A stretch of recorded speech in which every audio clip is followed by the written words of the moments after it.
My name's Anthony Statham, Head of Operation Active Sussex. I'll just be doing a quick welcome and thank you at the end.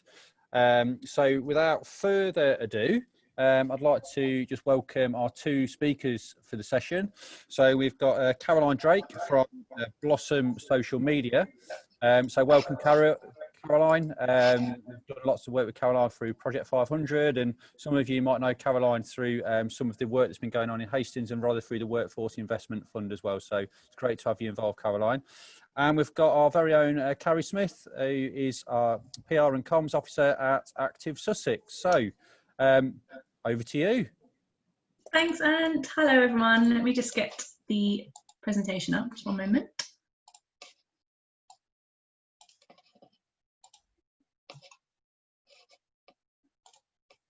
Right, can we all see that? I mean, you're all muted, so.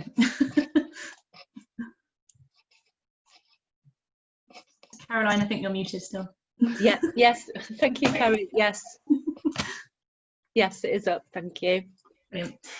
Hi, so I'm Carrie. Yes, I'm PR and Comms Officer for Active Sussex. So I look after all of our social media, website, newsletters, things like that. So it's my sort of role to make sure that we're communicating with our strategic partners and getting messages out there. And Caroline. I'm Caroline, as Anthony kind of said, from Blossom Social Media, and I'm passionate about getting people active through sports and physical activity, and I'm really keen to share the knowledge that I've learnt with other people to help them do the same. Next slide. Okay, so our first question really, before we look at how to do marketing and key points about marketing, is what is it? And as you can see from the screen, it's meeting the needs and wants of a consumer. It's a way to connect what products and services you have to offer with customers who want and need such products and services. And it's about knowing the customer, whether current or prospective, so well that there's no question that they'll read your newsletter or your Facebook post or whatever and share it with their friends. And really that's summarising that it's all about the person that we're reaching. It's not about us, it's about our audience and the person we want to reach. And we feel, both Carrie and I feel quite strongly, it's not about selling, it's about building relationships first. Yeah, exactly. And just to add to that, by selling, we don't necessarily mean like selling a product. It can mean asking our audience to do something. So whether that's filling out a survey or asking them to register for an event or donating money, basically, yeah, it's asking our audience to do something. And yeah, it's about understanding who our audience is and what their needs are. Okay, so we feel that marketing falls into lots of different things, and some people think it's just social media, but it's everything that we do and all our touch points with the people that we're trying to reach. So website is key. Email newsletters, I think, Carrie, you'll find as well, they work really well, don't they, still? Yeah. It can be posters and flyers that people see. PR, so press and TV reports that you managed to have featured. Social media, drop-ins and visits if you do outreach or go out and meet people or have open bring a friend sessions or sessions. And then probably the most key and the most important one is word of mouth, and that people listen to their friends and their family, and that's often what will make them act as well. And I guess all of these have their important factors, and the key is that some of these are going to be more important to you or more useful for you depending on who your audience is and where you're going to find them, which we'll go into shortly. Right, so just a short analogy first, and love you to put some comments in the chat box for this as well, but really it's comparing marketing, and it's quite a common comparison, but it's really relevant, is why is marketing like climbing Mount Everest? And really what we're asking you is, what would happen if you tried to climb Everest without a plan and you just got to base camp and started hiking? So if you could just put some thoughts in the chat box, that would be fabulous. Thank you.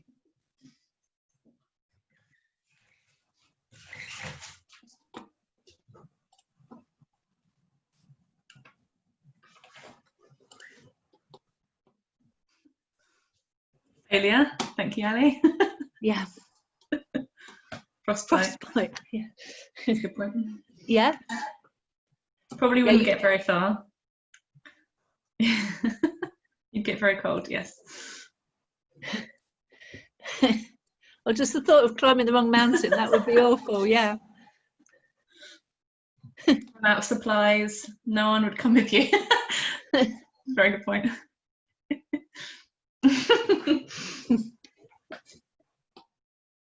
Seriously injure yourself, die from exposure, yeah.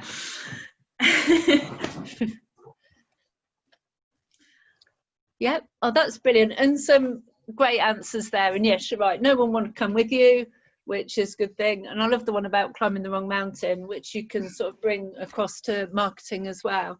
And really obviously what we're doing here is trying to highlight the importance of having a plan for marketing as well.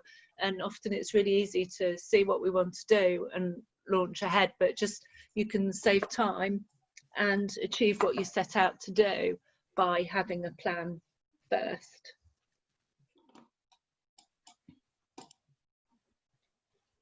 So the main area of planning that we want to look at today is customer avatars, which is basically it's a marketing speak for really understanding and knowing your audience and knowing exactly what they're looking for.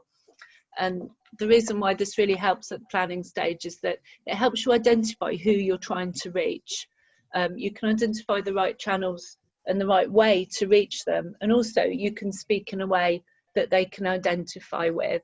And we've got a little example here, which some of you might have seen, which I do apologise, but I do use it quite a lot. So again, comments and chat box here, but this is a press release that was to be sent to the local newspaper to recruit girls to 16-year-old girls to a football club.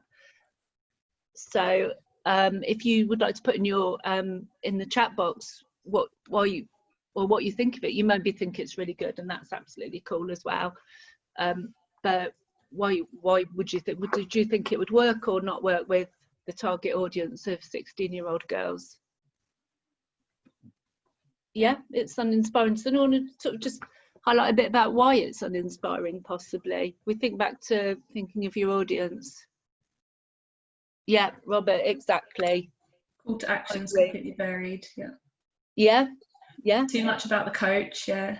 Yeah, and that's what we thought as well, really. If you're joining a club or being coached, actually you take it for granted that your coaches are qualified. You're really not interested in all their experience, are you? Yeah, Maddie, yeah. Bang on, Maddie, thank you. Too many words, need some pictures, no images, yeah. Yeah. Yeah.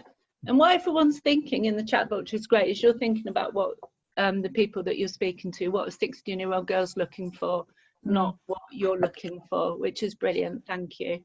So we'll show you how we change that. Yeah. Oh, and also this is a press release, so this would have probably gone out in the papers or whatever. 16-year-old girls probably wouldn't have even seen it.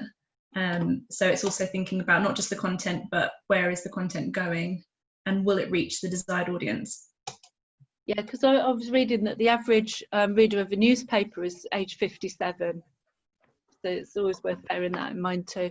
So this here is what we turned it into. So I don't know if you use, I presume most of you use Canva already or are familiar with it, but it takes 5 minutes to turn it into this. And you've got a picture of some girls playing, their age, people like them, and just the basic details. And this was going out on social media, didn't you say, Caroline? Yeah, this went out. It went out on Twitter just because, well, the number 7 here is, I knew she was really active on Twitter, so I knew that she would share it, and yes, and it went out on Facebook, where I wouldn't always share for that, but I knew again that their parents and their friends would share it. So yes, this was solely for social media use, and in fact we didn't bother with the press release on it because there is no point. Gemma, as you said, I'm not sure people will know what Canva is. So Canva is basically a free online kind of design software. we can always link to it later, but it's www.canva.com, and you can just create really simple graphics on there, which are really useful for social media. It's super easy to use and it's free. There is a paid option, but you can do a lot with the free version.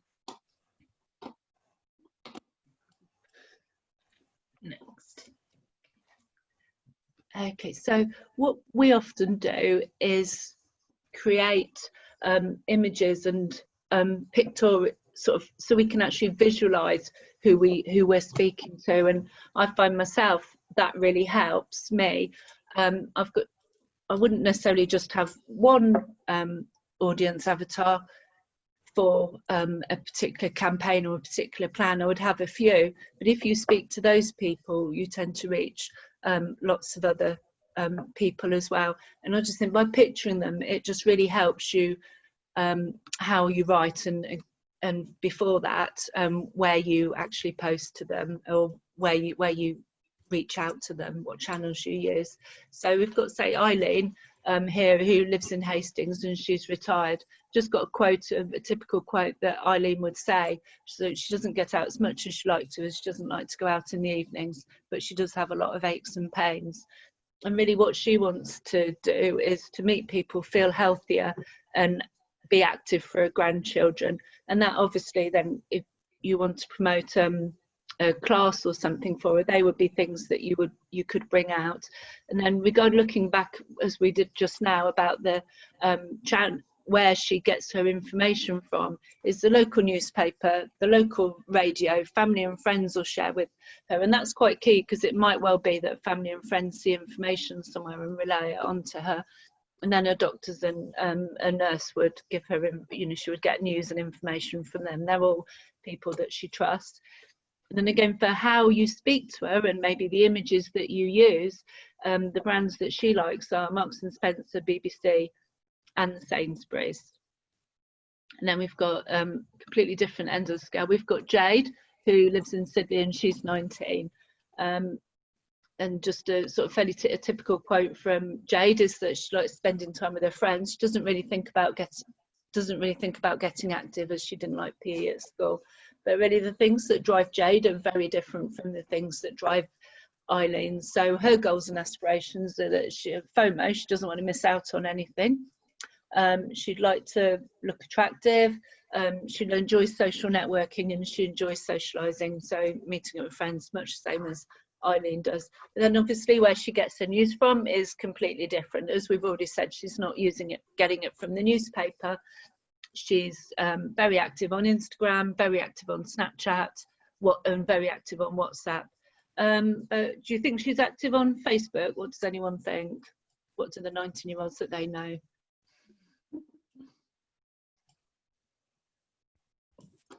No. Robert says nope.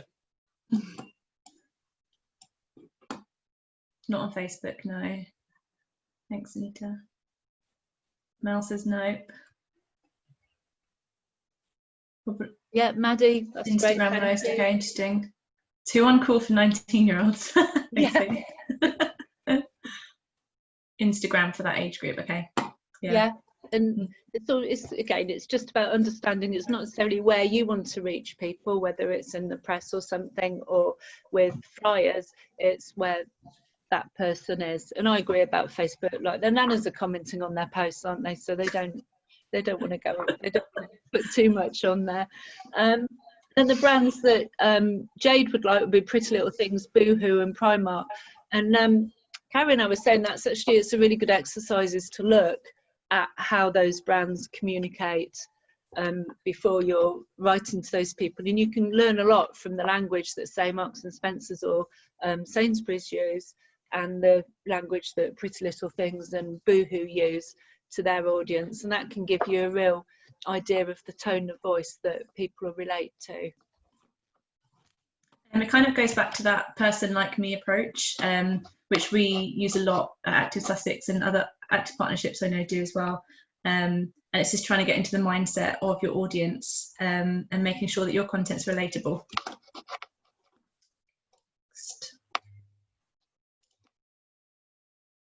Next one. Yep. Okay. So I'm just going to run through an example that's worked really well here at Active Sussex, and that's our Specsavers Virtual Sussex School Games, which ran throughout this summer. So for anyone who isn't aware, the Sussex School Games is an annual event series, kind of like a mini Olympics or Paralympics, that allows school children to participate in competitive school sport at county level across multiple sports disciplines. So the aim of it is to be inclusive, give children an opportunity to represent their schools, have fun and get active in a way that's social and enjoyable. And with the onset of COVID and the school closures and lockdown, obviously we had to cancel all of our face-to-face events, including the school games, which is a real shame. And with that, it left a big gap, obviously, not just with the event being cancelled and children not being able to compete, but with the school closures, obviously there was all that structure, support and the social element that school provides for children obviously wasn't really there anymore either. So we knew that we wanted to do something to fill that gap and create an opportunity for children to remain active at home and have something to focus on. Okay, so what we wanted to achieve was to create an opportunity to keep young people active at home. We wanted to create a positive online campaign during a negative and uncertain time, and we wanted to give ourselves, plus the schools around Sussex and the school games organisers, a positive focus, considering we'd had to cancel all of our face-to-face events. And it wasn't just the disappointment of having it cancelled, it was the fact that it was a really important tool for us to reach and engage those young people and encourage sort of lifelong activity habits in them. So we wanted to make sure that we had something to focus on. So we decided to do a 12-week long virtual event that involved online challenges every week relating to different sports. And we wanted to make sure that it was inclusive and fun and gave them a focus, gave the young people a focus at home. And they would be able to log their scores in online easily, and then we could release the leaderboards each week so that they had that competitive element still, competing with other schools in the county. So we realised early on who our audiences were. So obviously with the school games, the audience is already going to be for school pupils, so that's primary and secondary age schools. And we wanted to highlight what their sort of key worries and pain points were at that time. So obviously they couldn't see their friends because their schools are closed, and they couldn't take part in their usual sports and activities and after school clubs that they usually would have done due to lockdown. We also knew that in order to reach these young people, we'd have to target their parents. So that became our second audience. So parents of school-aged children, their kind of pain points at the time were needing to keep children occupied at home because the schools are closed. They were probably juggling work as well, a lot of them. Their concerns might have been around their children's health, and also they would have been using social media a lot more to keep up with the news at that time. I don't know if any of you found this, but we found that engagement in general was a little bit higher on social media during the early stages of lockdown because everyone seemed to be online on social media. And then we also had our third audience, which was the schools and the PE teachers, and obviously working with the school games organisers. And we would have been doing this with the school games anyway, had it gone ahead. So obviously at that time, the teachers would have been supporting children and pupils and families at home, trying to help them to stay active, and then also supporting the pupils that were still coming to school during that time and ensuring that they're staying active. Yeah, and Anita says that including adults, she feels that including adults, parents and teachers work really well in the challenges as well. Yeah, creating something like for the whole family, which was, yeah, really important as well. Okay, so once we'd sort of highlighted who our audiences were and what their needs and their worries were, it was time to sort of plan the content. Obviously, the content of the challenges was going to be aimed at the children, so that was making sure that they were inclusive, they were fun and achievable, and and making sure that there are adaptations so that people that didn't have much room at home or didn't have outdoor space or maybe have a disability or don't have equipment were still all able to take part. But when it came to the communication side of it, we knew that we'd be trying to reach obviously the schools and teachers, but also the parents. So we wanted to make sure that the content was also aimed at them. So as I said in the previous slide about our goal, one of our goals was that we wanted to create a campaign that was fun, inspiring and vibrant during what was a really uncertain time for everybody. Part of what makes a sporting event so much fun is the atmosphere and being part of a team and the whole competitive aspect of it, which obviously is a bit lost when you're not in that event atmosphere. So we wanted to try and make the content reflect that as much as possible. So we decided really early on that we wanted to have very video-led content, because that was, in our view, the best way to create a kind of immersive experience for the children taking part at home. And also it's the most engaging content generally on social media, so it's the most likely kind of content to get shared and seen and commented on. We also knew that the parents were going to be on social media a lot more, so that became our focus in terms of what platforms to use. We did put out content via email and press release and things like that as well, and that was also really important, but we wanted to make sure that most of our focus was on the social media content. So any content that had a call to action went straight to our website. So we had the same link each time, which was just www.sussexschoolgames.co.uk. So it was just the same each time. Having that familiarity was quite important. And then when they reached the website, there was just a landing page with really short, clear instructions on what they had to do. So it was super easy for them to take part, log their scores, etc., etc. So here are a couple of examples of content that we used. So here on the left, we've got one of the videos that we put out. So this particular one was a promo video, which we put out the week leading up to the launch of the event. So it was just getting across what it was, the fact that we were going virtual, and when it was starting. So I'll just play this for you. Hopefully it doesn't lag too much and you can hear the sound. Apologies if not, but technical difficulties.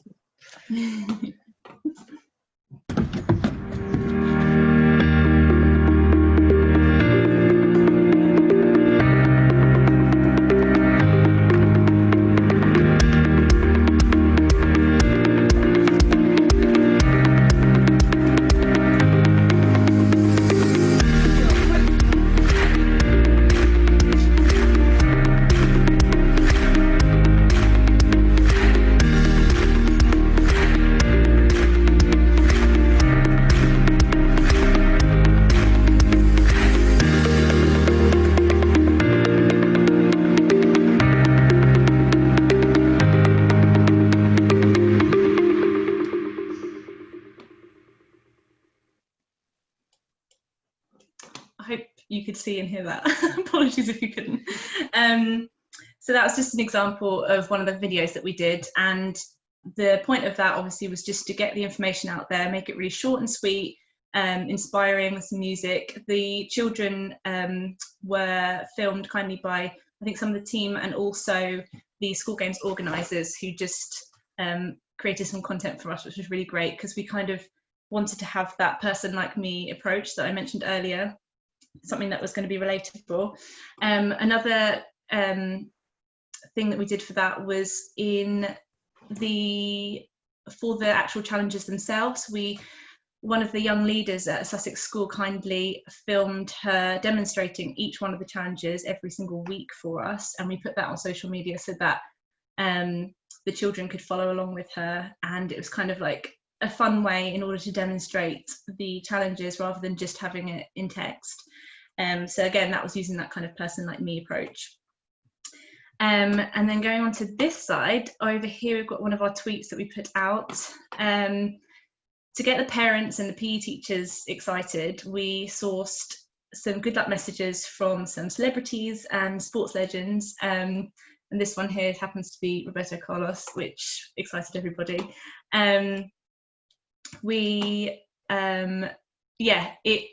although some of the children might not have known some of the celebrities we put out there, it was kind of a way of getting the parents really excited about it. And whenever we put things like this out, yeah, it got a lot of retweets and a lot of excited people, it created a nice buzz around each sport that we launched each week.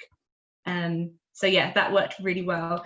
And as you can kind of see, actually, this is a really good example of some content that we put out that didn't have a call to action at all. So we're not asking the audience to do anything. We're not asking them to go to the website or anything like that. It's just some organic content that's really fun and shareable. And as you can see, even though we didn't ask anybody to do anything with the content, it was retweeted 73 times, had 78 likes, and you can't see here, but there were quite a few comments on this one as well. And actually from this particular tweet, I think the Argus got in touch with us about doing a feature. So yeah, there's just an example of some content that doesn't have a call to action. And actually that's something that I would say is, don't be afraid to put posts out on social media that aren't asking your audience to do something. I think sometimes you feel like it's a missed opportunity if you aren't linking to your website or asking something from your audience, but actually it's good to get a mix, because you start to build that trust with your following, and they're much more likely to engage with you long term if you're doing a mix of just organic, interesting, fun content, and rather than just expecting your audience to do something each time you put out a post. Yeah, so it just builds trust with your following. Okie dokie, I think that's next. Okay. So quickly just run through some of the results that we saw. We had almost 3/4 of Sussex schools participating, which was unbelievable. We really didn't expect that kind of participation. And that included schools that hadn't engaged with the school games previously, or us previously really, and even had some homeschoolers, which was really good.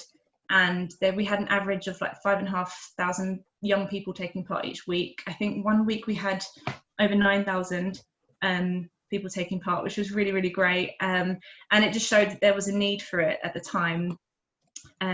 So that was fantastic.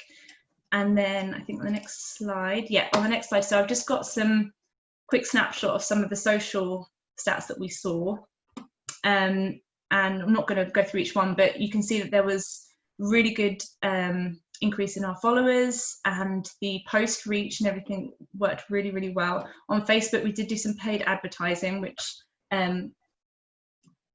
worked really, really well. We actually hadn't had a Facebook or Instagram profile for the Sussex School Games prior to this. We started them both, I think, a week or two before we launched, because everything happened so fast. So we used paid advertising to build up that following to start with.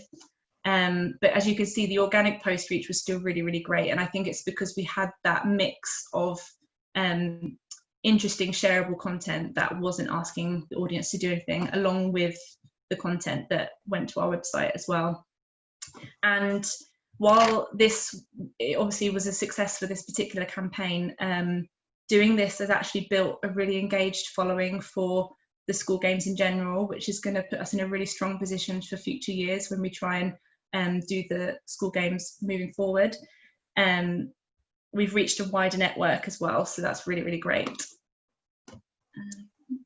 Yeah, Andy Wright's brought up a really good point as well, Carrie, which saying that it's important. Oh yeah, sorry, that's a good point. Yeah. School games organisers, and that really goes back to sort of, it wasn't face-to-face at the time, was it? But by using trusted people passing on the information makes a huge difference as well, doesn't it? It's always a real team effort. Oh yeah, for sure. And actually it was the school games organisers and the schools who were really, really active on social media, and we knew that they were, which was another reason why we wanted to push social media so much in terms of like the platform we were using. And yeah, they really, really made the school games what it was, and they actually really created that kind of atmosphere that I mentioned earlier, which is so important in a live event, and it's really hard to recreate when everyone's so separate and everyone's at home. Having the school games organisers and the schools really, really engaged with the project just meant that it kind of recreated that competitiveness in terms of like the areas in Sussex and the schools and things like that. And I think it got the children really excited as well, and the parents. So that was really, really important for the success of the campaign in general. And yeah, the design of the games, Andy, that's correct. Yeah, so I didn't really talk about that too much, but obviously the actual the challenges themselves, which were designed by the team and the school games organisers, yeah, that was a huge part in the success of the whole campaign as well. Is there anything else? I think that's the end of that. Oh yeah, so just a couple of takeaways in terms of the comm side of it. Being clear with the objectives of the project and our audiences made it so much easier to create the content plan, and we knew what platforms we wanted to focus on. And then, as I mentioned earlier, creating the organic content that doesn't always have a call to action is a good way of creating that loyalty and trust with your followers. Yeah, I think that's. Yeah, and I was used the rule of thumb that out of, say, if you post 7 times a week, that you would only do 1 or 2 out and out promotional posts, the rest of the information, and that goes sort of across everything as well, that would be in content or information that is interesting and entertains or informs your audience, as well as promoting what you offer, which is still important, but I think it's good to get a mix. I think it's just a good balance, and I think everyone is going to be different depending on who their audience is and where their audience is. So it's different for everybody. But yeah, just I think understanding your audience and having like a clear plan at the beginning is just so important. It makes it a lot easier later down the line. Okay, questions.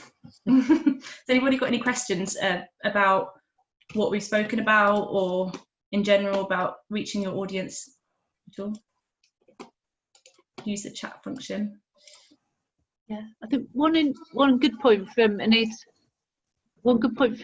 was that creating videos like you did on Android or Windows.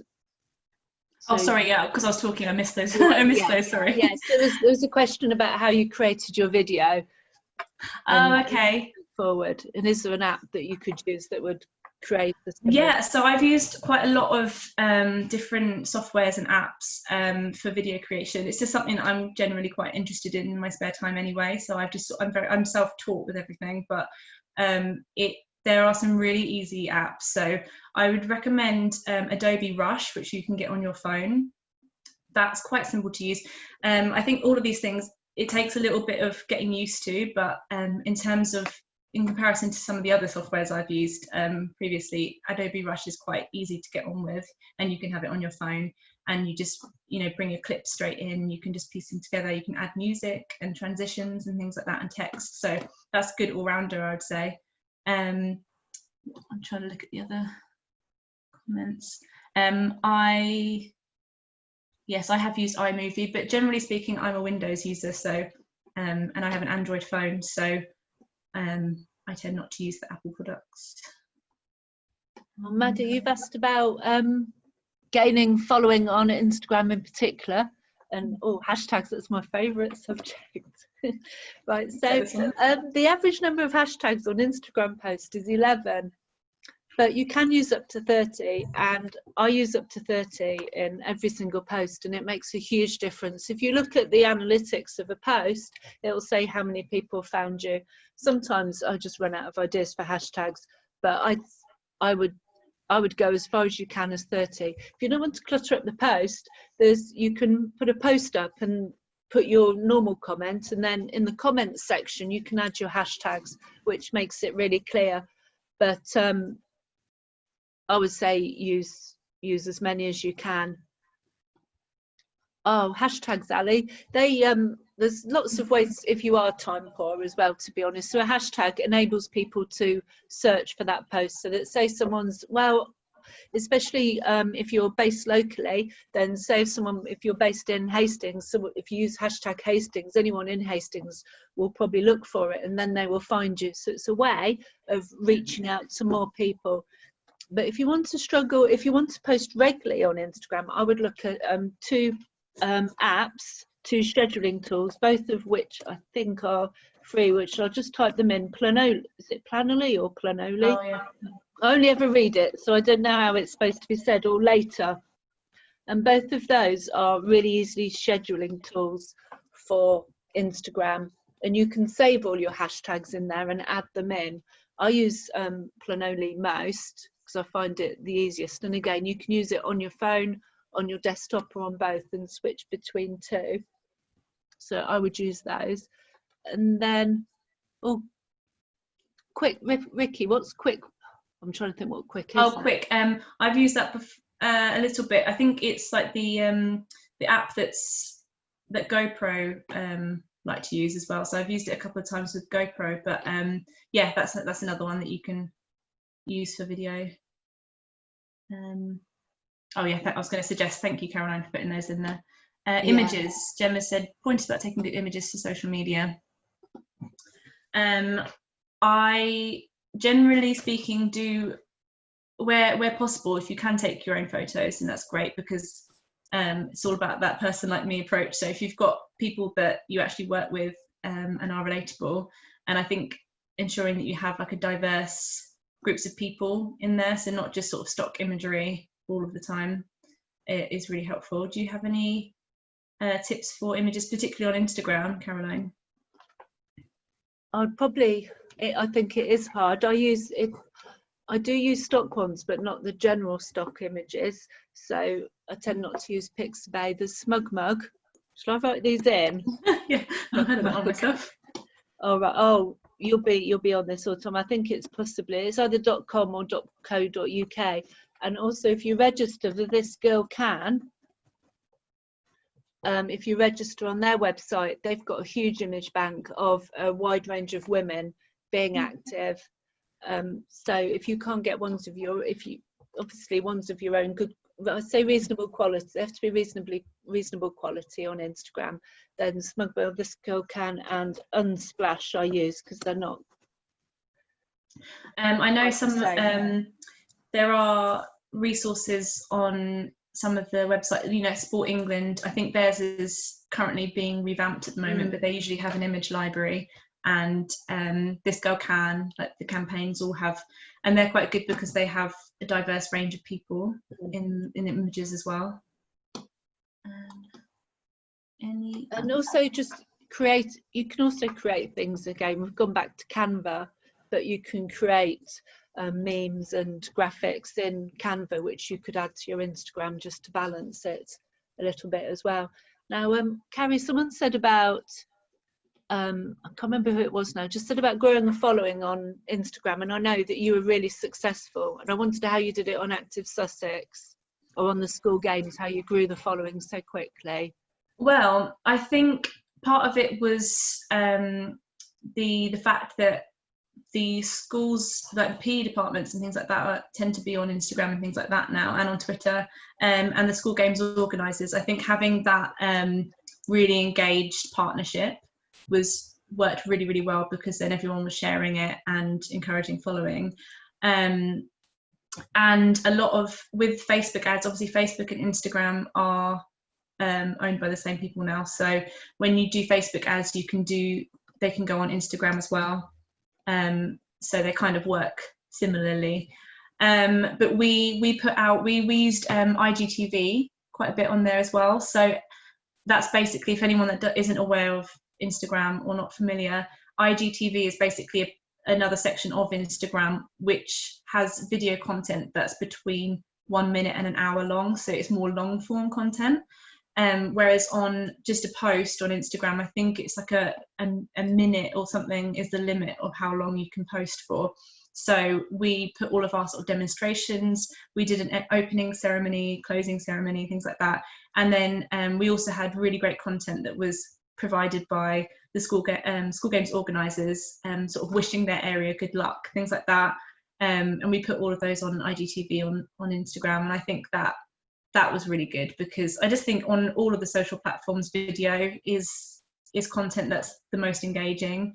And I think because we were really consistent in our posting as well. We posted most days. I think there was maybe weekends we didn't, but we were super consistent in our posting.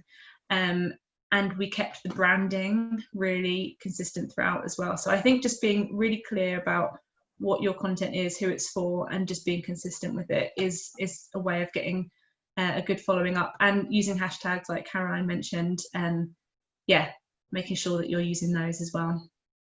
Yeah, and I would just add as well that it's all sort of back to the relationships and the building those relationships on Instagram. If you do have the opportunity when you post, is to comment and like other people's posts as well, because Instagram then will push your post higher up the algorithm, and also it makes social media less soulless. If you're engaging with other people, you can build relationships really well that way, and on Instagram especially, because people are there to chat. Yeah, and it's called social media because it's social. Like the platforms encourage you to have a dialogue, have a conversation. So I think actually on Instagram, I did read somewhere that you're more likely to get engagement with your posts if you, after you've posted, if you linger around in the app for a little bit, maybe engage with some other people's posts, like them, write a comment on them or share them on your Instagram story. The more you do that, the more Instagram will prioritize your posts in their feed, because it's all an algorithm. So you just kind of got to figure out what they want in terms of like content as well a little bit. So I think as long as you're putting out content that's interesting for your following, and that they want, and then you're also engaging with the app and engaging with other people, then you should see that your following increases. I'll come back to Gemma's in just a moment, because we have got some points on that, but Anita and Carol have come up with a question that's right up your street, I think, Carrie. So it's really asking about marketing to people not using social media, because I have lots of people who don't and won't use it at all, and Carol has the same problem. So that's more your field than mine. I was in like, so your audience isn't on social media, you mean? Okay. Well, obviously, social media isn't the only way you market, obviously, and that's really important to remember, because like we said earlier on, it's about knowing who your audience is and where they're going to be. So there's no point spending all of your time creating amazing social media posts if your audience isn't there. So I don't know if you use what other marketing methods you use in terms of like newsletters, or whether it's drop-ins, or whether it's word of mouth or posters. I don't know if you're able to put on what you've used previously.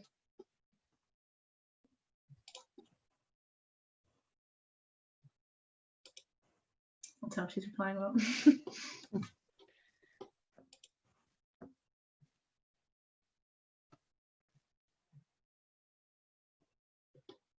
I'm not sure if you're going to reply. But yeah, I mean, okay. I see, not missing them out. Oh, okay. Drop-ins, posters, windows, newsletters. Yeah, and I suppose it's tricky during. I suppose it was particularly tricky during COVID when everyone's online. So reaching them can be tricky. Did you find, Caroline, that with your marketing, like were you focusing solely on social media and digital, or do you ever use? I do only focus on social media, that's all I do.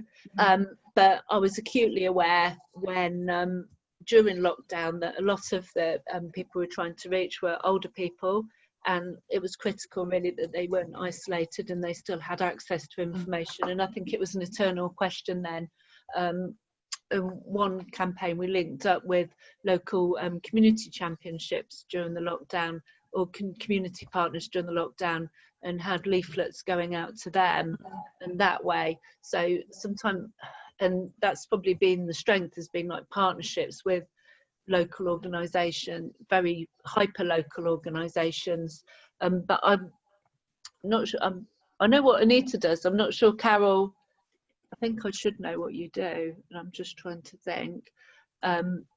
Yeah, that partnership is really important, actually, and that was important in the school games, as we mentioned. The school games organisers and the schools that we had like that relationship with. So yeah, that really helped sort of amplify the campaign. So obviously the comms that we were putting out were directed at the audience, but the fact that we had those really strong partnerships just helped really amplify the message and reach a wider network. So I don't know if you've Anita and Carol, whether you have that kind of partnership with other groups who might be able to get the message out further to anyone who might not be on social media. Because I know obviously that was a huge issue for a lot of organisations during lockdown, trying to reach people that aren't on social media and aren't sort of aren't able to use technology or digital, things like that. So yeah, it is an issue. But at Active Sussex, we also have we use our e-newsletter, obviously, which isn't on social media, but it's still digital. Carol says we've got a number of older people. Yeah, I think, Anita, if you tried approaching the press and the television, because you're very newsworthy, aren't you? I think you're newsworthy. I'm interested in what you do. Yeah. Yeah. I think sometimes maybe if you're struggling to find a platform that works well, it's. Have you done the audience exercise that we mentioned earlier, Anita? In terms of like the avatars and knowing exactly where your audiences are. You had a TV feature just before lockdown. Okay.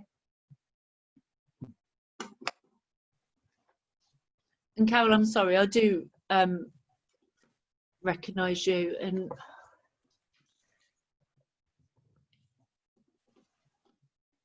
I think it is hard when you're trying to reach older people, and especially at the moment, because they are generally harder to reach, and I think it is using sort of feel that it's using the traditional channels. But if you want to have like a chat outside of this session, be happy to have like a more like in-depth conversation about how to reach people via other means. We can go into a bit more detail about the audiences and things like that. I'd be happy to have a chat. Thanks, Carrie. I think that's a really good idea, actually. And Gemma was did ask about our top tips for ensuring comms are accessible for all, which is alt descriptions and subtitles for videos. I tend to subtitle videos as much as possible because it is inclusive. And I don't know if you've seen the Activity Alliance guidance for accessible communications. I'll organise a link for that. But that goes through step by step, even into using emojis on messages. So one emoji is fine, but two, if it's using a reader, makes it really hard. The Activity Alliance has loads and loads of really good content around ensuring comms are all accessible. Yeah, definitely. Because sometimes it's, even on websites, sometimes it's like the colours you use and things like that, which so that's something to be aware of if you are making graphics and things like that, if making sure that it's readable for everybody, like the colors that you use and things like that. But yeah, definitely simple things that you can do are making sure that you've got subtitles on all your videos, and alt descriptions on images. You can do that on Instagram as well, so that it basically means anyone who is visually impaired, that they can understand what the image is. So I think it just has like a statement. Any other questions? I don't know if we've missed anybody. We've got a few. I do apologise if we do miss anyone. So Rosie says we've got quite a range of ages and audiences.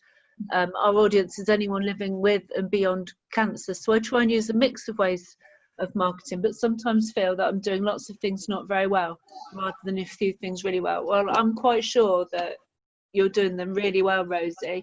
But what advice would you give there, Carrie? I think most people who do marketing probably have felt like they're trying to do too much, spreading themselves a little bit thin. And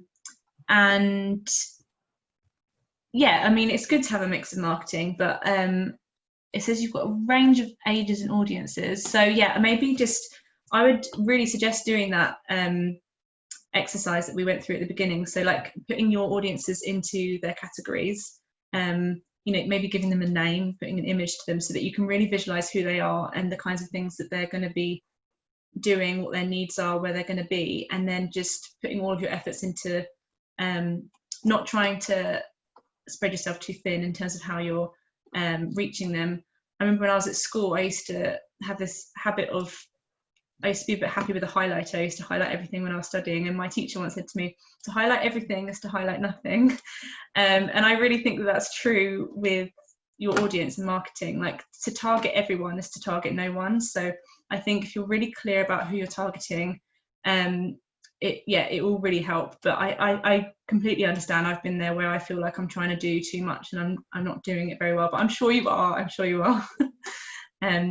I think it probably would be helpful if we put together maybe a little sheet of some of the useful software and apps, and maybe some of our top tips that we can share after this session. So that, because I think there's been a lot of things mentioned, and I'm not expecting everyone to write everything down, so we can share something after today that sort of goes through some of these top tips and some of the softwares and things.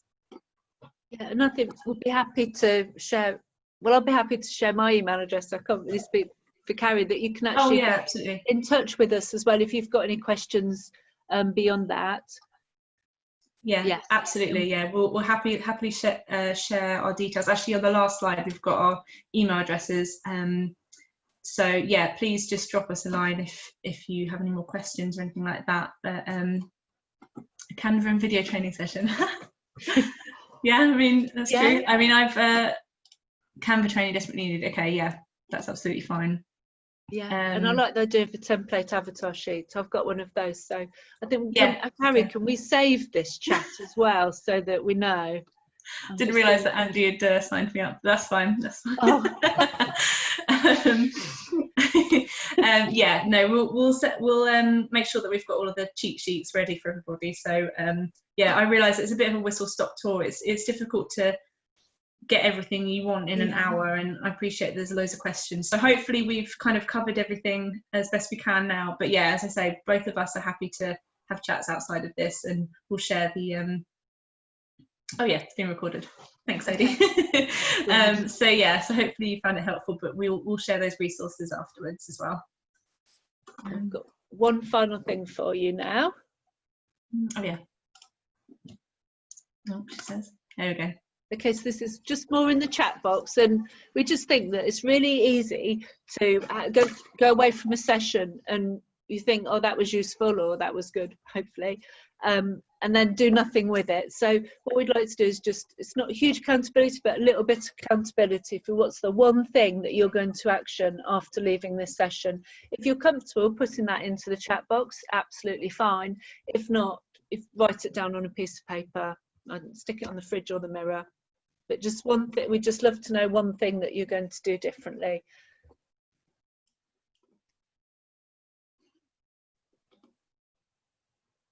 Check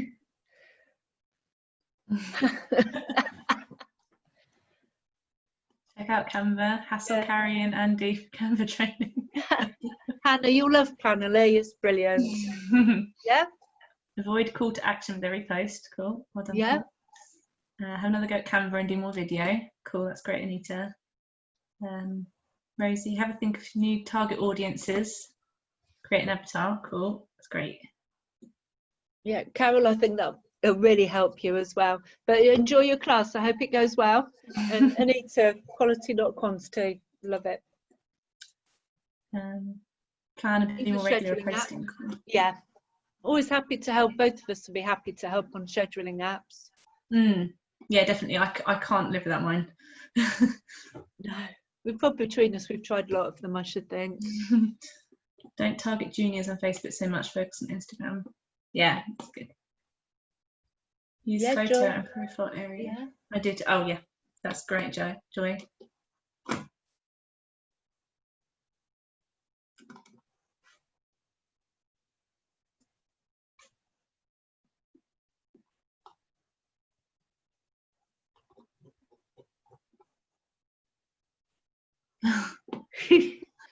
Yeah, definitely. Hashtags.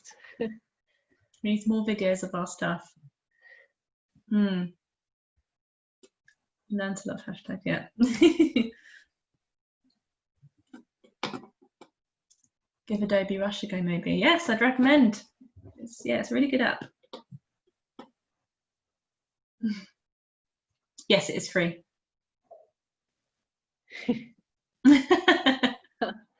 that's great. Ali and Nita, if you connect through here, that's brilliant news.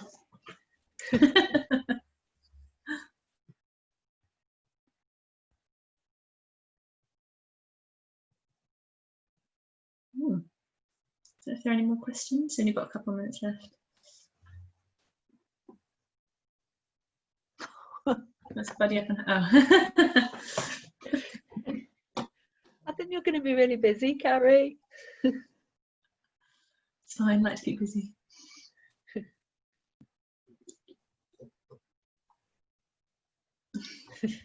Thank you guys for your questions.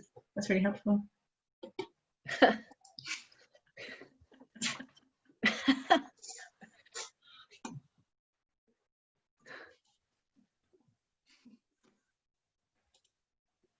Make a great, thanks Rosie. Really nice. We'll meet one day. I am actually a Caroline as well, so we are. Are you? Yeah. Oh, see, I was a Carrie when I was younger. Well, there we go. We are a double act. Yeah. That might be the end. Thank you so much for your questions, everybody.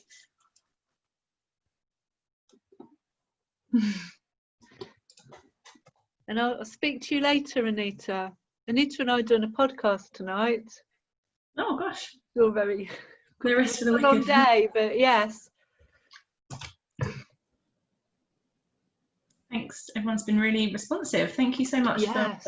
It's been really great.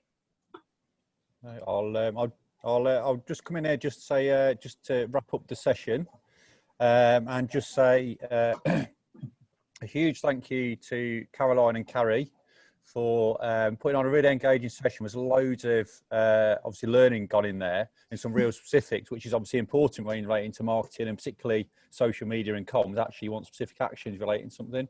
So there's some really great learning that people have put in the chat. So thanks very much for your preparation and delivering a really relaxed session. Actually, it was really nice way to finish the conference. So thanks very much for everything that you've done. I'm sure there'll be some follow-up post session. Have you got a slide with your contact details on, haven't you? Oh, yeah, I'll just want to pop click that on that now. There we go. but that'll be included within the slides. And secondly, thank you for everyone for joining this session. Hope you've got lots from it. It looked like you have in the chat, and I'm sure there are some things that haven't gone in there as well. So thanks very much, and we look forward to speaking to you all soon. So thank you very much.